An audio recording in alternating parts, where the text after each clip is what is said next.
بسم اللہ الرحمن الرحیم الحمد للہ رب العالمین الصلاۃ والسلام علی محمد وآلہ الطیبین۔ مقدرات اسلامی، ولادت باسعادت فاطمۃ الزہرا سلام اللہ علیہا کے اس پرمسرت موقع پر آپ تمام شرکائے محفل، سامعین کرام، تمام ملت جعفریہ اور خصوصاً اپنے وقت کے امام مہدی عجل اللہ تعالی فرجہم شریف کی خدمت میں تبریک و تہنیت عرض کرتے ہیں، اور ساتھ ہی ساتھ جامع ام الکتاب کے یوم تاسیس کے موقع پہ اپنے استاد بزرگوار سید جواد نقوی حفظ اللہ، پرنسپل جامع ام الکتاب سیدہ طیبہ نقوی صاحبہ، تمام اساتذہ، طالبات اور ہماری تمام قوم کہ جو اس عظیم نعمت سے مستفید ہو رہی ہے، ان کی خدمت میں مبارکباد عرض کرتے ہیں اور خدا سے دعا کرتے ہیں کہ یہ شجرہ طیبہ اسی طرح سے ظلمتوں کی دھوپ میں اپنا ٹھنڈا سایہ اس قوم پہ برقرار رکھے اور اپنے ثمرات کی عطا جاری رکھے۔ السلام علیکہ یا بنت رسول اللہ، السلام علیکہ یا بنت نبی اللہ۔ درود و سلام ہو اس ہستی پر کہ جو آغوش رسالت میں پروان چڑھنے والی ہستی ہے۔ درود و سلام ہو اس ہستی پر کہ جو امیر المؤمنین علی ابن ابی طالب کی بندگی میں بہترین مددگار قرار پاتی ہیں۔ درود و سلام ہو اس ماں پر کہ جس نے ایک چھوٹے سے گھر میں ایسے بلند کردار بیٹے اور بیٹیوں کی تربیت کی کہ جو سرمایہ اسلام، مدافع اسلام اور نجات بشریت کے نجات دہندہ بن جاتے ہیں۔ درود و سلام اس ہستی پر کہ جس کو کم سنی ہی میں وما ینطق عن الہویٰ کی زبان سے ام ابیہا کا لقب مل جاتا ہے، جناب فاطمۃ الزہرا کہ جو مریم کبریٰ ہیں اور زبان حق تعالی کی طرف سے کئی القابات راضیہ، مرضیہ، عابدہ، ساجدہ اور خاتون جنا عطا ہوئے ہیں۔ سیرت فاطمی عزیزان محترم فقط معراج نسوانیت نہیں ہے بلکہ معراج انسانیت ہے۔ یہی وجہ ہے کہ ہمارے وقت کے امام مہدی عجل اللہ تعالی فرجہ شریف بارگاہ فاطمۃ الزہرا میں عرض کرتے ہیں کہ ہم معصومین مومنین کے لیے اسوہ ہیں، لیکن ہماری جدہ فاطمۃ الزہرا ہم معصومین کے لیے بھی اسوہ ہیں۔ جس کو خدا اسوہ کاملہ بنا کے امت کے سامنے رکھتا ہے، پھر وہ کسی ایک خطے یا ایک زمانے یا علاقے کے لیے نہیں ہوتی بلکہ تمام عالم اسلام کے لیے نمونہ عمل ہوتی ہیں۔ خداوند متعال نے فاطمۃ الزہرا کو امت کے سامنے رکھا ہے کہ کس طرح سے ایک خاتون اس معاشرے میں رہنے والی، ایک سادہ زیست زندگی گزارنے والی اپنی تمام تر ذمہ داریوں کا احساس کرتی ہے اور اس طرح سے انجام دیتی ہیں کہ اطاعت اور بندگی کے اس مقام پہ چلی جاتی ہیں جہاں تمام عالم اسلام کے ہر طبقے کے لیے، خواہ وہ مرد ہو یا عورت ہو، خواہ وہ جوان ہو یا بچے ہوں، خواہ وہ عالم دین ہو یا طالب علم ہو، خواہ وہ مجاہدین ہو یا مدافعین ہو، حتیٰ رہبران امت اور معصومین کے لیے بھی اسوہ قرار پاتی ہیں۔ جناب فاطمۃ الزہرا ہماری جان قربان ہو بی بی پر، لیکن ہمارا تعلق زہرا کے ساتھ کیسا ہونا چاہیے؟ جب بھی ہماری نگاہیں سیرت فاطمۃ الزہرا سلام اللہ علیہا پر جاتی ہیں تو ہم بی بی کی زندگی کا مطالعہ اس طرح سے نہ کریں جس طرح سے ہم کوئی افسانہ یا قصہ پڑھتے ہیں کہ جہاں افسانہ ختم ہوا ہمارا اور اس کا رابطہ بھی ختم ہو گیا، بلکہ سیرت فاطمۃ الزہرا کے مطالعہ اور معرفت پیدا کرنے کا حق یہ ہے کہ ایک ایک واقعہ، ایک ایک لفظ جو ہم پڑھتے ہیں یا سنتے ہیں یا سمجھتے ہیں یا بول رہے ہوتے ہیں، یہ فقط ہمارے حواس باختہ تک محدود نہ رہے، حواس ظاہری تک محدود نہ رہے، بلکہ ایک ایک واقعہ ہماری سماعتوں سے ہوتا ہوا ہمارے دل میں جا کر لگے اور پھر ہمارے کردار میں ظاہر ہونے لگے۔ یعنی جتنا زیادہ میں مطالعہ کرتی جاؤں اتنی زیادہ میری شخصیت، میرا کردار فاطمہ الزہرا سے قریب ہو جانا چاہیے. یہ ہے حق فاطمی ہمارے اوپر. کیونکہ جب تک ہم سیرت فاطمی کو اپنی زندگیوں میں شامل نہیں کریں گے تب تک ہم آج کے زمانوں کے فتنے اور فساد کا نہ مقابلہ کر سکتے ہیں نہ ہم اسے سمجھ سکتے ہیں. آج حقوق خواتین کے نام پر جس فیمنزم کا چرچا ہے، جس نے آج مشرقی خاتون کو بھی، مسلمان خاتون کو بھی اپنی لپیٹ میں لے لیا ہے، عزیزان محترم، یہ دراصل میں ایک بت ہے. بت خدا کے مقابل آنے والی ہر شے کو کہتے ہیں، خواہ وہ بت پتھر کے ہوں یا افکار کے ہوں. کیپٹلزم، کمیونزم، فیمنزم، سوشلزم، یہ جتنے بھی ازمز ہیں جن کے آخر میں ISM آ رہا ہے، یہ تمام کے تمام توحید کے انکاری ہیں اور طاغوت ہیں. یہ تمام نظام الہی کے بھی منکر ہیں اور وجود خالق کے بھی منکر ہیں. یہ ڈیوائن گائیڈنس کو پرانے گزرنے والے لوگوں کی سوچ قرار دیتے ہیں، لہٰذا آج اس کی ضرورت محسوس نہیں کرتے.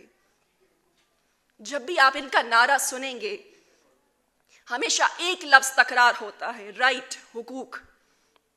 لیکن وہ ایک لفظ جو آپ کو ان کی تحریک میں کہیں بھی نظر نہیں آئے گا وہ ہے ذمہ داری، رسپانسبلٹی. کبھی مسئولیت کی بات نہیں کریں گے، کبھی ذمہ داری کی بات نہیں کریں گے. اور دراصل میں جن حقوق کی بات بھی کر رہے ہوتے ہیں یہ حقوق وہ ہیں کہ جو کیپٹلزم کو فائدہ پہنچا رہے ہوتے ہیں یا جو جسم اور شہوت سے منسلک ہوتے ہیں. دینی اصطلاح میں ان تمام کو حقوق کہنا بھی مناسب نہیں ہے، بلکہ یہ بے راہ روی ہے.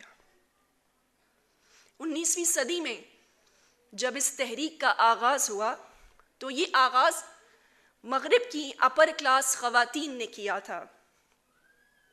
جب ان کو اس سرمایہ دارانہ نظام نے اس بات باور کرائی، یہ بات کہ مرد جو گھر سے نکل کر کام کر رہے ہیں دراصل میں یہی کام اس معاشرے میں حیثیت رکھتا ہے، اور عورت جو کام اپنے گھر میں انجام دے رہی ہے یہ بے وقت ہے اور اس کی صلاحیتوں کا ضیاع ہے. بس جب عورت کو یہ بات باور کرائی گئی تو انہوں نے حقوق کا، مساوی حقوق کا نعرہ لگایا، ایکول رائٹس کا نعرہ لگایا، اور ایک طرف یہ تقاضا کیا کہ مردوں اور خواتین کے حقوق برابر ہونے چاہیے اور خواتین پہ ہونے والا تشدد ختم ہونا چاہیے. لیکن ستم ظریفی یہ ہے کہ ایک طرف تو خواتین پر ہونے والے تشدد کے خلاف بات کی جاتی تھی اور دوسری طرف کیونکہ یہ اپر کلاس پریولیج خواتین تھیں، ان کے ماتحت ایک کثیر تعداد غلاموں کی اور کنیزوں کی ہوتی تھی. ایک طرف نعرہ لگاتی ہیں کہ خواتین پہ تشدد بند کیا جائے اور دوسری طرف جو ان کے ماتحت غلام ہیں ان کے ساتھ ان کا رویہ وحشیانہ ہوتا تھا. یہ ہے فیمنزم کا منافق چہرہ، یعنی جہاں اپنا مفاد ہو وہاں پہ آواز بلند کی جائے ورنہ باقی تمام میدانوں میں خاموش رہا جائے. اس کے مقابلے میں دین اسلام نے ایک بہترین روپ پیش کیا ہے اور وہ روپ فاطمی کے طور پہ سامنے آیا ہے. فاطمی روپ کے سامنے، ہماری فاطمی روپ کی صورت میں ہمارے سامنے آیا ہے کہ جس میں اوائل سے ہی غلاموں کو انسانوں والے تمام حقوق عطا کیے گئے، یہاں تک کہ جناب فاطمہ الزہرا نے اپنے گھر کا ماحول ایسا بنایا تھا کہ جہاں پہ ان کی اولادیں ان کی کنیزوں کو ماں کہہ کر پکارا کرتی تھیں. اب ہمارے سامنے یہ دونوں چہرے موجود ہیں، یہ دونوں راستے موجود ہیں، انتخاب ہم نے خود کرنا ہے. آیا ہم اس نظام کو منتخب کرتے ہیں کہ جو خالق کا بنایا گیا ہے، وہ نظام کہ جو مخلوق کی تمام تر ضروریات کو پورا کرتا ہے، جس میں اعلیٰ اقدار نظر آتے ہیں، یا پھر وہ نظام کہ جو انسان کی ناقص عقل نے خود ترتیب دیا ہے جس میں اخلاق کی پستیاں ہیں. بس عزیزان محترم، فیمنزم کا مقصد خاندانی نظام کو تباہ کرنا ہے۔ یہ کہتے ہیں کہ کسی مرد کا کسی عورت پہ کوئی حق نہ ہو، نہ کوئی ولی ہو، نہ کوئی سرپرست ہو۔ عورت خود سالار ہو اور اپنے تمام معاملات خود طے کرے، نہ اس کا اپنے شوہر کی نسبت، نہ اس اپنی اولاد کی نسبت، اور نہ اپنے والد کی نسبت، کسی بھی طور پہ نہ کوئی ذمہ داری ہو اور نہ کوئی پابندی ہو۔ بس یہ اس آزادی کی بات کرتے ہیں، جبکہ سیرت فاطمہ الزہرا نے ایک ایسا مثالی خاندانی نظام رول ماڈل بنا کے سامنے رکھا، جہاں جناب فاطمہ الزہرا نے نہ صرف اپنی گھریلو ذمہ داریوں کو بلکہ اپنی تمام معاشرتی ذمہ داریوں کو بھی سمجھتے ہوئے اس طرح احسن طریقے سے اپنے نسوانی وقار کو برقرار رکھتے ہوئے انجام دیا کہ آج یہ خاندان کی عظمت کے معترف ہمیں مشرکین میں نظر آتے ہیں۔ آج اس تمام تر یلغار اور اس تمام فساد کا جو حملہ ہے وہ مسلمان عورت پہ دو چیزوں کا ہے۔ بس دو چیزیں مسلمان عورت سے دور کر دی جائیں، یہ خود بخود تباہی کے دہانے پر پہنچ جائیں گی۔ ایک حجاب اور دوسرا قرآن۔ حجاب عزیزان محترم کپڑے کے ایک ٹکڑے کا نام نہیں ہے، بلکہ حجاب زندگی گزارنے کے طریقے کا نام ہے۔ ایسی زندگی کہ جس کا عنوان اطاعت خداوندی ہو، ایسی زندگی کہ جو تقوی، حیا اور عفت سے مزین ہو، ایسی زندگی کہ جہاں جلوتوں سے زیادہ خلوتیں پاکیزہ ہوں عورت کی، اور دوسرا قرآن کہ جو ضابطۂ حیات ہے اور عشق فاطمہ الزہرا سلام اللہ علیہا ہے۔ بارگاہ خداوندی میں دعا کی تھی کہ جب تک میں زندہ رہوں مجھے تلاوت قرآن نصیب ہوتی رہے۔ ہمارا عشق جناب سیدہ ہیں، لیکن سیدہ کا عشق قرآن ہے۔ بس ہمارا رابطہ قرآن سے کمزور نہیں ہونا چاہیے۔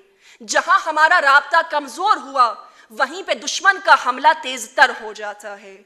جب تک قرآن ہماری زندگیوں کا حصہ نہیں ہوگا ہم ان فسادات کو سمجھ نہیں سکتے، اور جچتا ہی نہیں ہے کہ ایک پیروان فاطمہ الزہرا کا رابطہ قرآن کے ساتھ کمزور ہو جائے۔ قرآن نے اصول بیان کیا ہے نا سورہ نور میں، الخبیثات للخبیثین والخبیثون للخبیثات والطیبات للطیبین والطیبون للطیبات۔ یہ خبیث چیزیں خبیث لوگوں کے لیے ہیں، لیکن پاکیزہ چیزیں پاکیزہ لوگوں کے لیے ہیں۔ بس سیرت فاطمہ الزہرا سے زیادہ پاکیزہ شے کیا ہوگی؟ لیکن یہ سیرت وہاں نظر آئے گی جہاں پہ کردار اور سوچ کی پاکیزگی ہوگی۔ جب تک یہ پاکیزگی نہیں آئے گی نہ ہم اپنی ذمہ داری سمجھ سکتے ہیں، نہ اپنے مقصد خلقت تک قریب ہو سکتے ہیں۔ تو بس اب ہمیں کیا کرنا ہے عزیزان محترم؟ اس یلغار کے مقابلے میں ہم نے مقابلہ کرنا ہے۔ کیسے مقابلہ کرنا ہے؟ ہم نے ایک مضبوط فاطمی روپ دنیا کے سامنے رکھنا ہے۔ اسلام نے کہیں منع نہیں کیا عورت کو کسی شعبے میں جانے سے۔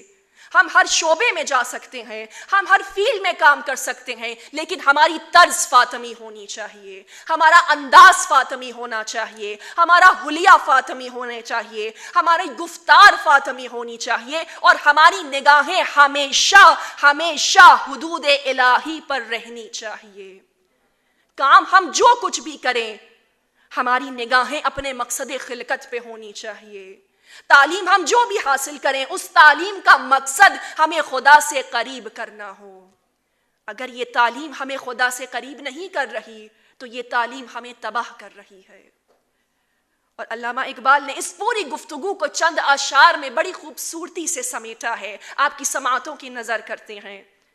تہذیب فرنگی ہے اگر مرگ عمومت، تہذیب فرنگی ہے اگر مرگ عمومت، ہے حضرت انسان کے لیے اس کا ثمر موت۔ جس علم کی تاثیر سے زن ہوتی ہے نازن، جس علم کی تاثیر سے زن ہوتی ہے نازن، کہتے ہیں اسی علم کو ارباب نظر موت۔ بیگانہ رہے دین سے اگر مدرسہ زن، بیگانہ رہے دین سے اگر مدرسہ زن ہے عشق و محبت کے لیے علم و ہنر موت، ہے عشق و محبت کے لیے علم و ہنر موت۔ والسلام علیکم۔